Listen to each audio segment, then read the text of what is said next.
साल 1938 में जब दुनिया एक भयानक जंग की कगार पर घबराई हुई खड़ी थी, जर्मन साइंटिस्ट्स का एक अजीब ग्रुप एक अनोखे सफर पर निकला। उनकी मंजिल कोई यूरोपियन राजधानी या कोई कॉलोनियल आउटपोस्ट नहीं थी, बल्कि तिब्बत की दूर और रहस्यमयी जमीन थी, जिसे अक्सर दुनिया की छत कहा जाता है। नाजी शासन के सबसे ऊंचे लेवल से मिली परमिशन वाली यह एक्सपेडिशन सीक्रेसी और साइंटिफिक लेजिटिमेसी के पर्दे में ढकी हुई थी। फिर भी इसका असली मकसद आज भी इंटेंस डिबेट और अटकलों का सब्जेक्ट है। यह एक ऐसा मिशन था जिसने हार्ड साइंस को गूढ़ बिलीफ्स के साथ मिलाया, मॉडर्न एम्बिशन और पुरानी मिथ का एक अजीब फ्यूजन, जिसने उस टाइम थर्ड रीच को चलाने वाली अजीब आइडियोलॉजी को पूरी तरह से कैप्चर किया। टीम को अर्नस्ट शेफर नाम का एक यंग और एम्बिशन वाला जूलॉजिस्ट लीड कर रहा था। उसके साथ स्पेशलिस्ट्स का एक डाइवर्स ग्रुप था, जिसमें एक एंथ्रोपोलॉजिस्ट, एक जियोफिजिस्ट, एक फोटोग्राफर और एक टेक्निकल लीडर शामिल था। ऑफिशियली उनका मिशन साइंटिफिक रिसर्च करना था। उन्हें इस रीजन के अनोखे पेड़ पौधे और जीव जंतुओं का स्टडी करने, इसके अनचार्टेड इलाकों का मैप बनाने और यहां के लोगों के रीति रिवाजों को डॉक्यूमेंट करने का काम सौंपा गया था। इस ऑनऑफिशियल कवर स्टोरी ने एक ऐसे अंडरटेकिंग को रिस्पेक्टेबिलिटी का दिखावा दिया जिसके गहरे और ज्यादा सीक्रेट मकसद थे। एक्सपेडिशन सिर्फ पौधे इकट्ठा करने या स्कल्स को मापने के बारे में नहीं थी। ये हिस्ट्री और पावर के एक बहुत बड़े डार्कर विजन का हिस्सा थी। ये सफर एक सिंपल साइंटिफिक एक्सप्लोरेशन से कहीं ज्यादा था। इसे हेनरिक हिमलर ने फाइनेंस और सपोर्ट किया था, जो बदनाम एसएस का हेड और नाजी जर्मनी के सबसे पावरफुल लोगों में से एक था। हिमलर मिस्टिसिज्म, पुरानी हिस्ट्री और नस्लीय थ्योरीज से बहुत अट्रैक्टेड था। उसे लगता था कि दुनिया के भूले हुए कोनों में बहुत पावरफुल सीक्रेट्स छिपे हैं, जो उन लोगों के फिर से डिस्कवर होने का इंतजार कर रहे हैं जो लायक थे। उसके लिए तिब्बत सिर्फ एक ज्योग्राफिकल लोकेशन नहीं थी, यह पुरानी विजडम का एक पोटेंशियल सोर्स और आर्यन रेस की कथित ऑनरिजिन्स को अनलॉक करने की चाबी थी, जो नाजी आइडियोलॉजी के लिए एक सेंट्रल कॉन्सेप्ट था। एक्सपेडिशन तिब्बत में एक ऐसे टाइम पर पहुंचा था जब पॉलिटिकली बहुत सेंसिटिविटी थी। यह रीजन बहुत इंडिपेंडेंट और आइसोलेटेड था, जो अपनी ट्रेडिशंस और स्पिरिचुअल सीक्रेट्स को बाहरी दुनिया से बचाकर रखता था। जर्मन टीम को कॉम्प्लेक्स लोकल पॉलिटिक्स को नेविगेट करना पड़ा और तिब्बती ऑफिशियल्स और रिलीजियस लीडर्स का भरोसा जीतना पड़ा। उन्होंने खुद को तिब्बत के दोस्त के रूप में पेश किया, जिनकी दिलचस्पी सिर्फ शांतिपूर्ण साइंटिफिक स्टडी में थी। हालांकि इस डिप्लोमैटिक दिखावे के पीछे वे ऐसे एविडेंस ढूंढने के मिशन पर थे जो उनके लीडर्स के खतरनाक और ट्विस्टेड वर्ल्ड व्यू को सपोर्ट करेगा। एक ऐसी खोज जो स्वास्तिका को हिमालय के पवित्र पहाड़ों से हमेशा के लिए जोड़ देगी। नाजियों का तिब्बत के साथ अट्रैक्शन के दिल में शंभाला का पावरफुल मिथ था। तिब्बती बुद्धिस्ट ट्रेडिशन में शंभाला एक लेजेंडरी किंगडम है, जो हिमालय में कहीं गहरे छिपा हुआ एक प्योर लैंड है। इसे शांति, सुकून और एनलाइटनमेंट का स्वर्ग बताया गया है, जिस पर बुद्धिमान राजा राज करते हैं, जो दुनिया की सबसे गहरी स्पिरिचुअल टीचिंग्स को सेफ रखते हैं। भविष्यवाणी के मुताबिक जब दुनिया जंग और लालच के युग में उतर जाएगी, तो शंभाला का महान राजा अंधेरे की ताकतों को हराने और एक नया गोल्डन एज शुरू करने के लिए एक बड़ी आर्मी के साथ सामने आएगा। छिपे हुए उद्धार के इस पावरफुल स्टोरी ने कुछ नाजी आइडियोलॉग्स को बहुत अट्रैक्ट किया। नाजियों ने हालांकि शंभाला के मिथ को अपने ही ट्विस्टेड लेंस से इंटरप्रेट किया। उन्हें स्पिरिचुअल एनलाइटनमेंट या यूनिवर्सल पीस में कोई दिलचस्पी नहीं थी। इसके बजाय उन्होंने शंभाला को एक फिजिकल टेरेसेट्रियल जगह, ओरिजिनल आर्यन रेस का छिपा हुआ घर माना।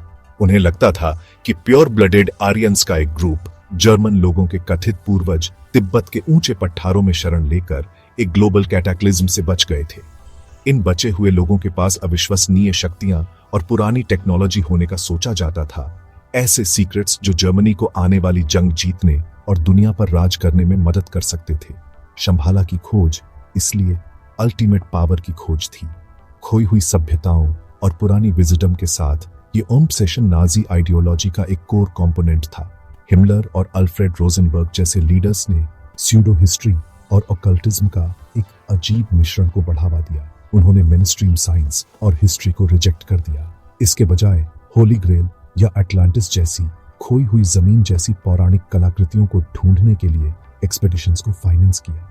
उन्हें लगता था कि ये खोजें उनकी नस्लीय सुपीरियरिटी की थ्योरीज को प्रूव करेंगी और उन्हें सुपरनेचुरल हथियार प्रोवाइड करेंगी। तिब्बती एक्सपेडिशन इस बिलीफ सिस्टम का क्लाइमेक्स था, जो अपनी ओरिजिन्स और डेस्टिनी के बारे में अपनी फैंटेसी वाली आइडियाज के लिए ठोस प्रूफ ढूंढने का एक कंसर्टेड एफर्ट को रिप्रेजेंट करता था। नाजियों के लिए तिब्बत ने एलिमेंट्स का एक अनोखा कॉम्बिनेशन प्रोवाइड किया जो उनके नैरेटिव में पूरी तरह फिट बैठता था। स्वास्तिका पूर्वी धर्मों में गुड फॉर्च्यून का एक पुराना सिंबल पहले ही उनकी पार्टी ने अपना लिया था और करप्ट कर दिया था। उन्होंने तिब्बती आर्ट में इसकी प्रिवेलेंस को एक शेयर्ड एंसेस्ट्रल हेरिटेज के प्रूफ के रूप में देखा। स्थानीय आबादी की फिजिकल फीचर्स का एक्सपेडिशन के एंथ्रोपोलॉजिस्ट ब्रूनो बेगर ने आर्यन एंसेस्ट्री के निशान ढूंढने की एक गलत कोशिश में बारीकी से स्टडी और मेजरमेंट किया। पूरी एक्सपेडिशन अपने मॉडर्न पॉलिटिकल मूवमेंट को एक पुराने रहस्यमय और पावरफुल सोर्स से जोड़ने की एक डेस्परेट कोशिश थी, जो ग्लोबल लीडरशिप के उनके दावों को लेजिटिमाइज कर रही थी। एक बार तिब्बत में अर्नस्ट शेफर की टीम अपने साइंटिफिक और सीक्रेट काम में पूरी तरह डूब गई। उन्होंने महीनों तक विशाल और चैलेंजिंग लैंडस्केप में ट्रैवल किया, हर चीज को बारीकी से डॉक्यूमेंट किया जो उन्होंने देखा।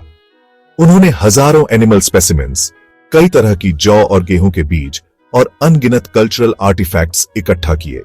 टीम के फोटोग्राफर ने घंटों की फुटेज और 2000 से ज्यादा तस्वीरें लीं, जिससे 20वीं सदी के बीच में होने वाले गहरे बदलावों से ठीक पहले तिब्बती जीवन का एक अनमोल, भले ही बायस्ड रिकॉर्ड बना। सतह पर वे जर्मन एफिशिएंसी और प्रिसीजन के साथ अपने साइंटिफिक मैंडेट को पूरा कर रहे थे। हालांकि इस लेजिटिमेट रिसर्च के साथ साथ टीम ने अपने और भी भयानक ऑब्जेक्टिव्स को पूरा किया। एंथ्रोपोलॉजिस्ट ब्रूनो बेगर ने सैकड़ों तिब्बतियों पर डिटेल्ड एंथ्रोपोलॉजिकल मेजरमेंट्स किए। उसने उनकी स्कल्स, चेहरे की बनावट और बॉडी को मापा, जीवित व्यक्तियों के चेहरे के कास्ट बनाए। वह ऐसे स्पेसिफिक फिजिकल ट्रेड्स की तलाश कर रहा था जो उसे लगता था कि तिब्बती लोगों को शुरुआती आर्यन पूर्वजों से जोड़ेंगे। उसका काम एक्शन में नस्लीय विज्ञान का एक डरावना उदाहरण था, जो नफरत और डिस्क्रिमिनेशन वाली आइडियोलॉजी को सर्विस देने के लिए एंथ्रोपोलॉजी के टूल्स का इस्तेमाल कर रहा था। इन एक्टिविटीज को उनके तिब्बती होस्ट्स द्वारा क्यूरियोसिटी और सस्पिशन के मिक्सचर के साथ देखा गया, जो इस अजीब रिसर्च को चलाने वाली थ्योरीज से काफी हद तक अनजान थे। एक्सपेडिशन को तिब्बत के रीजेंट और अन्य हाई रैंकिंग लामाओं के साथ एक ऑडियंस दी गई थी, जो विदेशियों के लिए एक दुर्लभ सम्मान था। इन मीटिंग्स के दौरान उन्होंने तिब्बती कल्चर, रिलीजन और हिस्ट्री पर बात की। शेफर और उसकी टीम को छिपे हुए शहरों या पुरानी वंशावलियों के किसी भी उल्लेख में खास दिलचस्पी थी, जबकि उनके साथ मेहमानबाजी से व्यवहार किया गया। ऐसा कोई सबूत नहीं है कि तिब्बतियों ने एक फिजिकल शंभाला के बारे में कोई सीक्रेट शेयर किया या नाजियों की नस्लीय थ्योरीज की पुष्टि की। भिक्षुओं और अधिकारियों ने शायद जर्मनों को बस एक और उत्सुक पश्चिमी लोगों का समूह माना, हालांकि वे अपनी ऑरिजिन्स में असामान्य और स्पेसिफिक इंटरेस्ट रखते थे। आखिर में एक्सपेडिशन 1939 में जर्मनी वापस लौटा, जिसमें ढेर सारा साइंटिफिक मटेरियल था, लेकिन तिब्बत में शंभाला या आर्यन पूर्वजों का कोई डेफिनेटिव प्रूफ नहीं था। शेफर ने अपनी फाइंडिंग्स को एक बड़ी सक्सेस के रूप में प्रेजेंट किया, जिसमें साइंटिफिक कलेक्शंस और तिब्बती सरकार के साथ स्थापित मैत्रीपूर्ण संबंधों पर जोर दिया गया। उसने अपनी पब्लिक रिपोर्ट्स में मिशन के और भी गूढ़ पहलुओं को कम करके आंका। टीम ने तिब्बती कल्चर की रिचनेस का एक्सपीरियंस किया था, उसके पवित्र अनुष्ठानों को देखा था और उसके अनोखे जीवन शैली को डॉक्यूमेंट किया था। लेकिन अल्टीमेट पावर की चाबी जिसे वे ढूंढने के लिए भेजे गए थे, वह पहले की तरह ही मायावी और पौराणिक बनी रही। 1938 की तिब्बत की नाजी एक्सपेडिशन को न तो शंभाला मिला, न ही उसे बाद में हुई जंग में थर्ड रीच की मदद करने के लिए कोई सुपरनेचुरल पावर मिली। इसके ठोस नतीजे मुख्य रूप से साइंटिफिक थे। बायोलॉजिकल स्पेसिमेंस का एक बड़ा कलेक्शन और एक डिटेल्ड एथनोग्राफिक रिकॉर्ड। हालांकि एक्सपेडिशन की कहानी का पॉपुलर कल्चर और मॉडर्न मिथोलॉजी पर एक पावरफुल और स्थायी असर पड़ा। हिमालय में एक रहस्यमय किंगडम की तलाश करने वाले नाजी साइंटिस्ट्स की कहानी इतनी अट्रैक्टिव थी कि उसे भुलाया नहीं जा सका। यह कॉन्स्पिरेसी थ्योरीज, बुक्स और मूवीज के पूरे जॉनर के लिए एक फाउंडेशनल एलिमेंट बन गई। इस कहानी को दशकों से सेंसेशनल बनाया गया है, जिससे हिस्टोरिकल फैक्ट और इमेजिनेटिव फिक्शन के बीच की लाइनें धुंधली हो गई हैं। यह विचार कि नाजियों ने तिब्बत में पावरफुल प्राणियों से संपर्क किया था या पुरानी एलियन टेक्नोलॉजी पाई थी, मॉडर्न मिथ्स का एक मुख्य हिस्सा बन गया है। ये कहानियां अक्सर एक्सपेडिशन के एक्चुअल साइंटिफिक काम को इग्नोर करती है और पूरी तरह से ऑकल्ट पहलुओं पर ध्यान केंद्रित करती है, जिससे एक ऐसा नैरेटिव बनता है जो रियलिटी से कहीं ज्यादा ड्रामेटिक है। एक्सपेडिशन को अब अक्सर उसके जूलॉजिकल फाइंडिंग्स के लिए नहीं, बल्कि नाजियों के सुपरनेचुरल और ऑकल्ट के प्रति अजीब और खतरनाक ऑब्सेशन के एक प्राइम एग्जाम्पल के रूप में याद किया जाता है। एक्सपेडिशन की विरासत एक्सप्लोरेशन और एंथ्रोपोलॉजी के फील्ड पर भी एक लंबी छाया डालती है। यह एक कड़ा रिमाइंडर है कि कैसे साइंस को पॉलिटिकल और आइडियोलॉजिकल गोल्स को पूरा करने के लिए मोड़ा जा सकता है। ब्रूनो बेगर का काम विशेष रूप से नस्लीय विज्ञान का एक परेशान करने वाला उदाहरण है, जिसका उपयोग पूर्वाग्रह और अमानवीकरण को सही ठहराने के लिए किया जा रहा है। यह कहानी हमें साइंटिफिक एक्सप्लोरेशन के पीछे की प्रेरणाओं की क्रिटिकली जांच करने और उन दावों से सावधान रहने के लिए मजबूर करती है जिनका उपयोग सुपीरियरिटी और विभाजन की आइडियोलॉजी को बढ़ावा देने के लिए किया जाता है। यह उन एथिकल रिस्पॉन्सिबिलिटीज को उजागर करती है जो रिसर्चर्स की होती है, यह सुनिश्चित करते हुए कि उनका काम विनाशकारी उद्देश्यों के लिए इस्तेमाल न हो।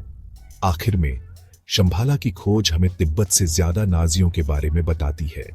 ये एक ऐसे शासन को उजागर करती है जो अपनी लेजिटिमेसी में इतना इनसिक्योर था कि उसे अपने लिए एक फैंटेसी वाली हिस्ट्री बनानी पड़ी।